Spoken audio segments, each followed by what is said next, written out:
అదివో అల్లదివో శ్రీహరివాసము 10,000 శేషుల పడగలమయము.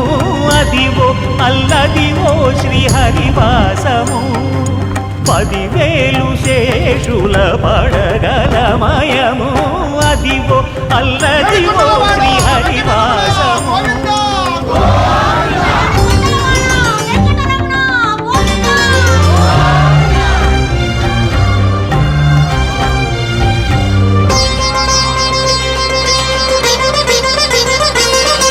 అది వెంకటాచలమఖిలో నడము. అదివో బ్రహ్మాదుల కపురూపము. అదివో నిత్య నివాసమఖిల మునులకు. సంకటహరణ సంకటహరణ సంకటహరణ